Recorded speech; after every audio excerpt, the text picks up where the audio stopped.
Bueno, pues en esta videoclase vamos a resolver tres ejercicios relativos al átomo de Bohr. En el primero vamos a calcular el radio de la quinta órbita del átomo de Bohr. En el segundo vamos a ver cuánto vale el cambio en la energía cuando un electrón, al cambiar de órbita, emite una determinada frecuencia. Y en el tercer ejercicio vamos a encontrar la frecuencia y la longitud de onda de un fotón que es emitido cuando en el átomo de hidrógeno se sufre una transición por parte de un electrón del nivel inicial 4 o de la órbita 4 a la órbita 3. Bien, entonces estos ejercicios se encuentran, recuerden, en la caja de comentarios que describe este video. Vamos a comenzar entonces con el ejercicio 1. Nos piden encontrar el radio de la quinta órbita de Bohr. Para esto pues tenemos que recordar que el radio de la enésima órbita de Bohr es igual a un valor R0 que es se conoce como el radio de Bohr y que representa el radio de la primera órbita, es decir, con el número cuántico igual a 1, por n al cuadrado. N es el número cuántico principal. Por lo tanto, aquí n es igual a 5 porque nos piden encontrar el radio de la quinta órbita. Y vamos a recordar que R0, el radio de Bohr, es igual a 5.29 por 10 a la menos 11 metros. Por lo tanto, lo único que tenemos que hacer es sustituir. Y entonces, el radio de la quinta órbita de Bohr es el radio de Bohr, 5.29 por 10 a la menos 11 metros por n al cuadrado, 5 al cuadrado. Entonces 5 al cuadrado es 25, tomamos nuestro abaco electrónico, calculadora, lo que tengamos a la mano, y lo multiplicamos por 5.29. Esto nos da 132. Pues R5 es 132.25 por 10 a la menos 11 metros. Si quisiéramos representar a escala este radio de la quinta órbita, pues tendríamos que decir si este es el radio de Bohr, y aquí está el electrón o los electrones en la primera órbita. El radio de la quinta órbita tendríamos que trazarlo una distancia 25 veces mayor al radio de Bohr. Entonces, los primeros investigadores que estudiaron la estructura del átomo, por eso pues, se sorprendieron cuando vieron que pues, las distancias entre electrones y núcleo son muy grandes, y por eso pues, se atrevieron a pensar que pues, el átomo es fundamentalmente un gran vacío. No es exactamente un vacío, pero bueno, por las dimensiones están muy separados entre sí los núcleos, formados por protones y neutrones, y los electrones que, entre comillas, giran alrededor. O, que más modernamente diríamos, ocupan determinadas órbitas en nubes de probabilidad. Bien, vamos entonces con el siguiente ejercicio.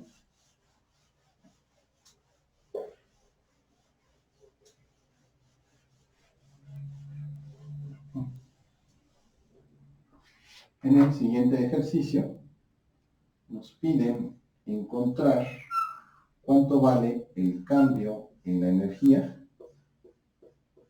cuando, aquí está el núcleo, un electrón salta de un nivel a otro.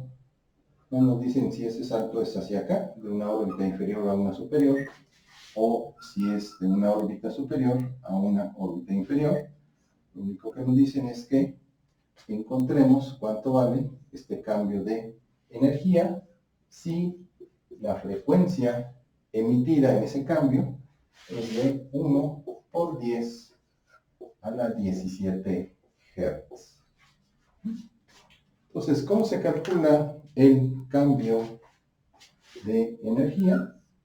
Pues bueno, recordemos que Bohr, con su teoría, dijo que ese cambio es directamente proporcional a la constante de Planck por la frecuencia. Y entonces, nada más vamos a recordar que la constante de Planck es de 6.626 por 10 a la menos 34 joules por segundo. Por lo tanto, con el dato de la constante de Planck y la frecuencia, ya podemos obtener el cambio en la energía. Entonces, cambio en la energía es igual a la constante de Planck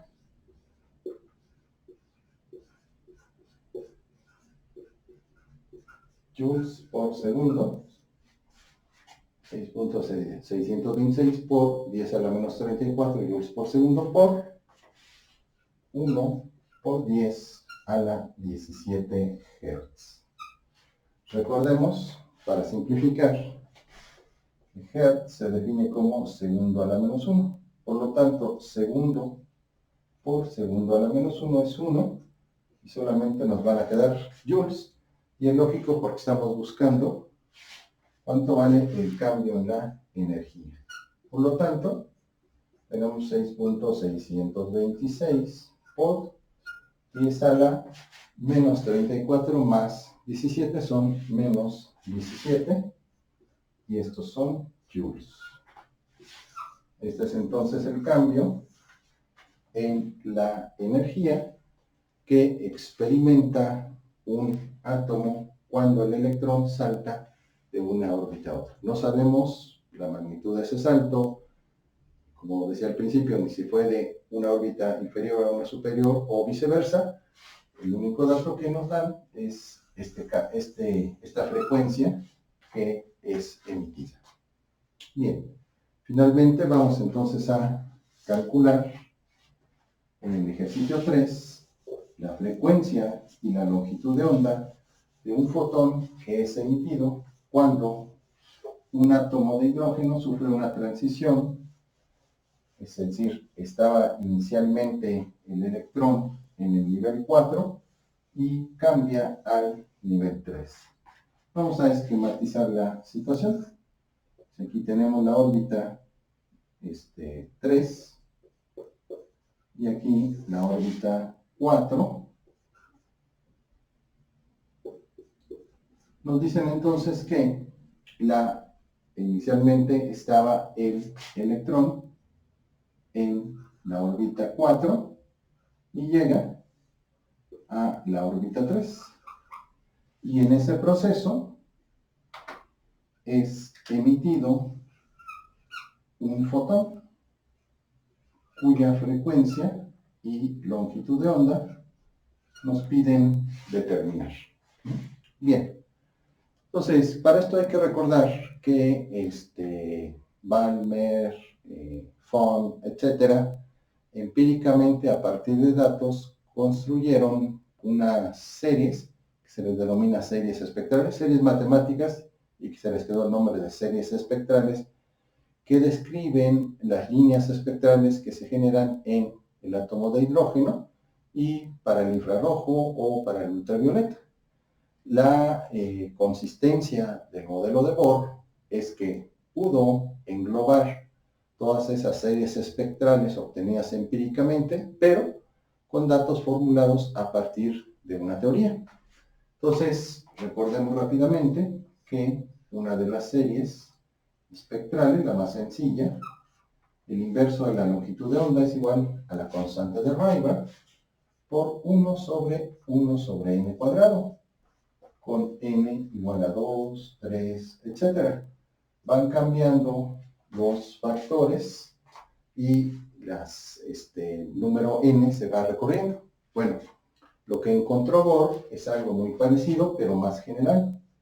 Él encontró que el inverso de la longitud de onda es igual al inverso de una constante por 1 sobre n cuadrada menos 1 sobre n cuadrada. ¿Dónde? ¿Quiénes son estas n's? Pues son las órbitas final e inicial. Es decir, solamente vamos a detectar un cambio en la frecuencia, que generalmente, o la longitud de onda en ese átomo, porque se emite un fotón cuando hay una transición de niveles. Ahora, curiosamente, esta constante inversa no es otra más que la constante de Rydberg. Nada más que recordemos que Bohr pues la obtiene de manera más compleja, porque pues esta constante de Rydberg, en ella intervienen, por ejemplo, factores como la masa, la carga del electrón, etcétera, y otros parámetros, el mismo radio de Bohr, que sería largo enumerar y que no es el objetivo de esta videoclase, en donde solamente estamos resolviendo ejercicios. Bien, y también, bueno, pues recordar que la constante de Rydberg tiene un valor de 1.097 por 10 a la 7 metros a la menos 1. Entonces, con este valor vamos a encontrar, y dado que conocemos que n inicial es igual a 4 y n final igual a 3, podemos encontrar entonces el inverso a la longitud de onda. Obtenemos a su vez el inverso y está el valor ya de la longitud de onda.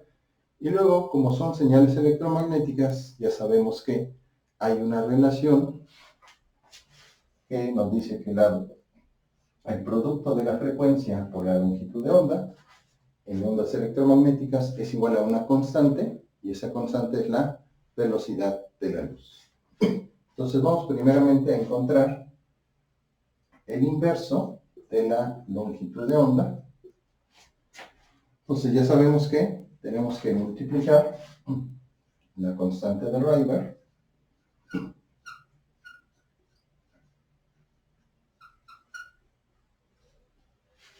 y aquí vamos a sustituir los valores.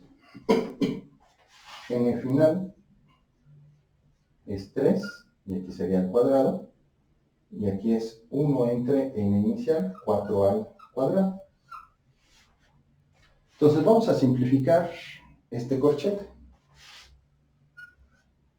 Entonces aquí sería un noveno menos un 16avo. Vamos a sacar factor común. A veces hay miedo a esto, pero vean que así podemos simplificar y no tenemos que arrastrar decimales de momento. Entonces 9 por 16 dividido entre 9 son 16. 9 por 16 dividido entre 16 son 9. Nos queda 9, 16 menos 9. Aquí son 7. Y aquí son 144, pero lo verificamos para no errar. 16 por 9. Nuestro abaco electrónico nos da 144. Entonces, el inverso de la longitud de onda es igual a 1.097 por 10 a la 7 metros a la menos 1. Y aquí vamos a multiplicar entonces por 7 sobre 144. Ahora, nos piden la longitud de onda, no el inverso de la longitud de onda. ¿Qué es lo que tenemos que hacer? Pues sencillamente invertir esta expresión, es decir, los números que estén en el, valga la redundancia, el numerador, van a pasar al denominador, y los que estén en el denominador, como aquí en este caso el 144, va a pasar al numerador. Entonces lo hacemos de este lado, arriba, y entonces ya no el inverso, sino la longitud de onda, nos va a quedar lo que decíamos, 144 en el numerador, y abajo 1.097 por 10 a la 7 metros a la menos 1, que multiplica a 7. 1 entre metros a la menos 1 nos quedan metros. 1 entre 10 a la 7 nos van a quedar 10 a la menos 7. Y entonces lo que tenemos que hacer es finalmente dividir 144 entre 1.097 por 7. Eso nos da 18.75 por 10 a la menos 7 y son metros. Entonces, bueno, como ejercicio de verificación, pues les pediría que investiguen que en realidad se trata de una longitud de onda que está en el rango de las frecuencias correspondientes a determinada señal electromagnética. ¿Cuál es esa señal electromagnética a la que pertenece este rango de longitud de onda? Pues bueno, nada más basta que comparen, ya sea la longitud de onda o la frecuencia que vamos a calcular enseguida, con los rangos de longitud de onda o de frecuencia del espectro electromagnético, para que puedan ver de este fotón a qué radiación electromagnética corresponde. Bien, entonces finalmente vamos a encontrar la frecuencia y con esto terminamos el ejercicio, los 3 ejercicios. Recordando que la frecuencia por la longitud de onda es igual a una constante. Esa constante es la velocidad de la luz, 3 por 10 a la 8 metros sobre segundo. Por lo tanto, vamos a despejar la frecuencia y la frecuencia nos va a quedar como la velocidad de la luz entre la longitud de onda. Es decir, 3 por 10 a la 8 metros sobre segundo sobre la longitud de onda que acabamos de calcular. 18.75 por 10 a la menos 7 metros. Metros y metros se cancelan y aquí vamos a tener 1 sobre segundo, que es segundo a la menos 1, que es equivalente a hertz. Es decir, es lógico porque la frecuencia dijimos que la medimos en hertz como unidad convencional. Entonces vamos a simplificar. Y entonces tenemos que la frecuencia es igual a 3 entre 18.75 por 10 a la 8 entre 10 a la menos 7. Pasa con signo negativo, menos 7. Y ya sabemos que aquí son hertz. Entonces hacemos uso de nuestro abaco o de lo que tengamos a la mano. 3 entre 18.75 nos da que la frecuencia es igual a 0.16 por 10 a la 15 Hz. Si quisiéramos simplificar, bueno, podemos hacerlo como 1.6. Entonces, ya le quité 10 a la menos 1, y se lo quito acá, y nos quedaría 1.6 por 10 a la 14 Hz. Entonces, igual se puede quedar simplemente como este resultado o como este. Bien, pues con esto terminamos los 3 ejercicios que recuerden están en la caja de comentarios de este video y nos vemos en la siguiente videoclase. Gracias por su atención.